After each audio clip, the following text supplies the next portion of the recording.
markaas diiqow sheekadaasi aynu iska gabagabaynay arrintaa kaneecada modificationka lagu sameeyey anigu mar rabo inaan runtii accusation premature sameeyo oo aan cid xukumo raado waxaasaa ka mas-uula ma caddayn karo laakiin waxaan sheegayaa inuu jiro arrinkaasi federation bilkiisna waa aqbalay inuu ogolaaday inuu kaneecada kusoo daayay Djibouti iyo waddanka kale inaguna inay muddadaas inagu badatay bahashan xanuunkan noocan kale ah isla kaneecadii keenayso marka waxa loo baahan yahay anigu aan baraarujinayaa in la sameeyo dadka etymology-ga soo bartay xanuunka kaneecada ablaableynteeda iyo baadhisteeda oo waddankeena jooga in la baadho kaneecada waddankeena joogta ee xanuunkan keenaysa inay tahay tii la modify gareeyay iyo inay tahay tii hore ay noo joogtay meesha joogtay marka halkaa waxaan u baraarujinayaa in arrintaa la dabagalo oo ay wasaaradda caafimaadka iyo hay-adda dowladda iyadoo deelaan gaara iyo ay magaranaysaa bal arrintaa dabagalaan wixii awooda ciddii lala kaashanay lala kaashto wasalaamu calaykum aad baad mahadsan tahay doctor cabdi yaasiin sida runtiia waxa weeyaan si cilmiyeysan ayaad u qeexday kaneecada sida ay u gudbiso xanuunka xumadda ee sanadihii ugu dambeeyey dalkeena kusoo noqnoqday haddaan qaybta labaad u galo sida runtii dalka had iyo goor waxaa laga cabtaa dawo bilaataya ah iyagoo dad fara badan oo ku sugan dalka Ethiopia gaar ahaan sabab bari aan weydiiyaan kuwi maxay ka keenay dhakhaatiir badan baa dalka joogta maxaa jira ee halkan ka soo doontaan dadkuna had iyo goor waxay caafimaad u doontaan Ethiopia iyo India iyo Turkey marka maxaad ku saleyn kartaa bal waxyaabaha cabashada dadka horta niyow waxyaabo badan baa jira oo isbarkaday waxa ugu muhiimsan anigu aan ku sheegaya waxa weeye dadkeenu waxay iska dhaqan u leeyihiin oo aynu weligeen balahay halkaana aan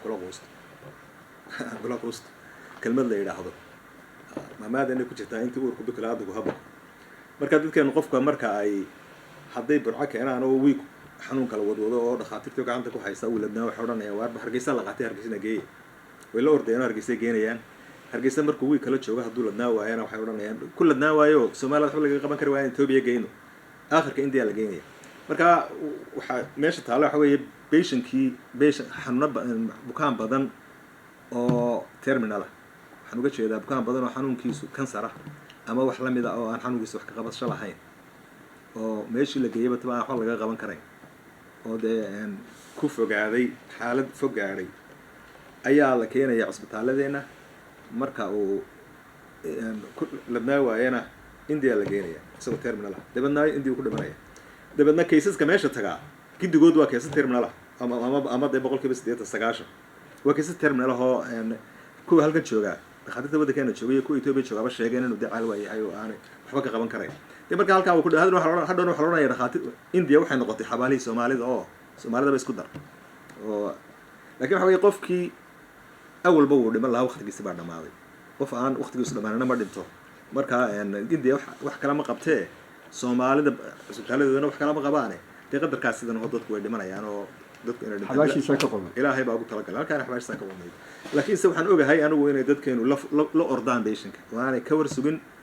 patientku inuu halkan wax lagu qaban karo waana dhageysan dhakhtarka hargeysa jooga ama burco jooga markuu yiraahdo waxba laga qaban karo patientkani waxa uu kaasoo qabaa waxba kama qaban kartid waxay odhanayaan waxba aan garanayno dabadna la ordayaan India geenayaan adiga India ku dhimanaya taasi waa mid xagga dawooyinka waa run oo dawooyinkeenu dawooyin badan oo aan tayo lahayn baa ku jira waxaana u sababa dadka dawooyinkeena keenaa dawooyinka dawladda ma keento dawladna ma kontrolsho Soomaaliya marka la isku daro ilaa intii dawladda burburtay bariga hore dawooyinka dawladii hore hay'adda isbeemada keeni jirtay oo waxay garanaysa keeni jirtay oo hubto oo adduunyada wanaagsan ka soo iibsatay maanta laakiin waa dawooyinkeenu waa hortaa banaan dadka baax mushtarka ah nin doonaya inuu shaqaysto shilin faa'iido ayaa orday suuqiyo dabadna dawooyin doontay dabadna wuxuu tagay India ama Pakistan ama Masar dabadna midba mid ay ka jaban tahay buu soo qaatay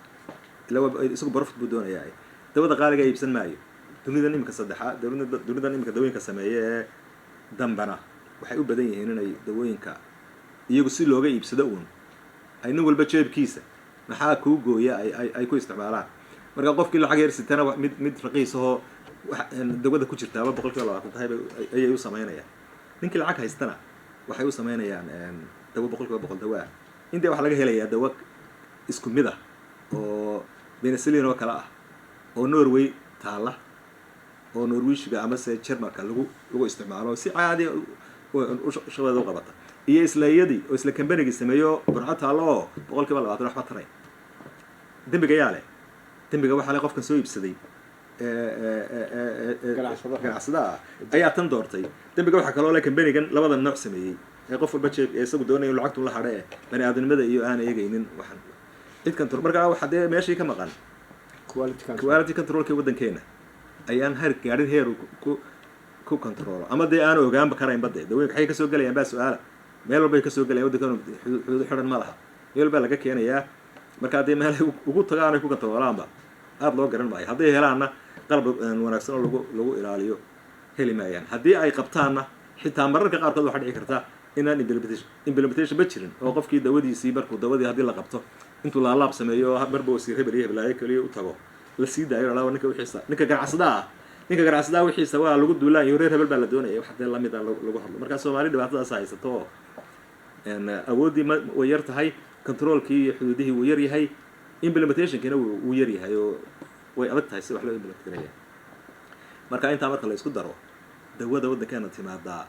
lama garanayo waxay tahay ma odhanayo 100% waa khasaare iyo waa xun tahay laakiin waxa xaqiiqa inaan la hubin oo cid hubtaa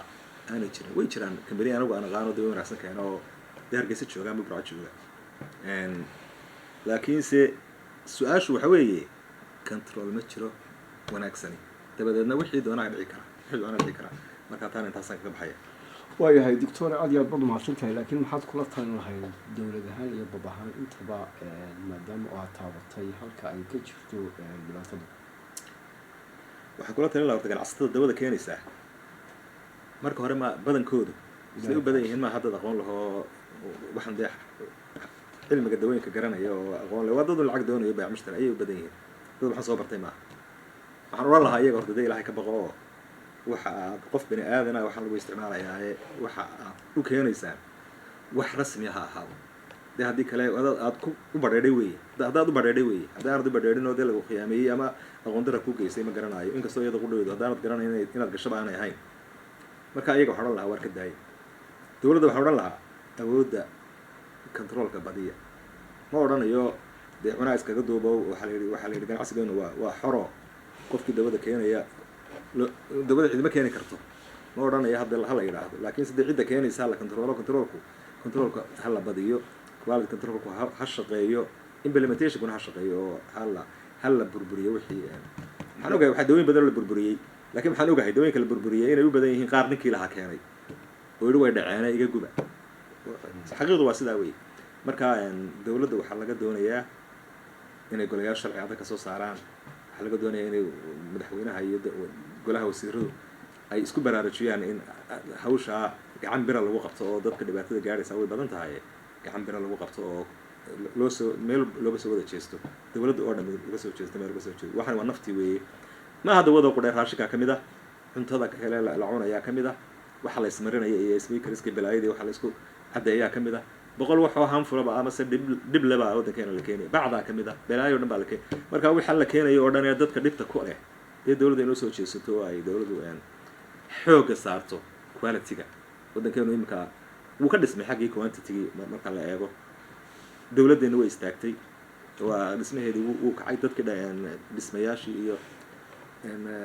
waxbarashadii iyo wax waliba arkay way horay u socdaan laakiin meel waliba waxay u baahan tahay in maanta in la tayeeyo tawadii loo soo jeesto oo caafimaadka la tayeeyo meel walba isbitaal baa laga furay MCH aad buu u baahsan yahay caafimaadka balaarkiisu maanta dalkeena ka jira laakiin quality-giisii ayaa dee loo baahan yahay waqtigeedii la gaaray waxbarashada meelba jaacad baa ka furan iskuulaha ka furan quality-geedii baa loo baahan yahay in la sameeyo raashinka la keeniyo dawada la keeniyo wax kastoo la keeniyo maanta waxaynu u baahannahay inaynu tayadii ka fikirno oo aynu tiradii ka baxno aad iyo aad baad mahadsantahay doctor cabdi yaasiin jazakum allahu khayran wajzaa waa talo fiican in la controlo quality controlka awood la saarayo xuduudaha iyo meelaha ka soo gelayaan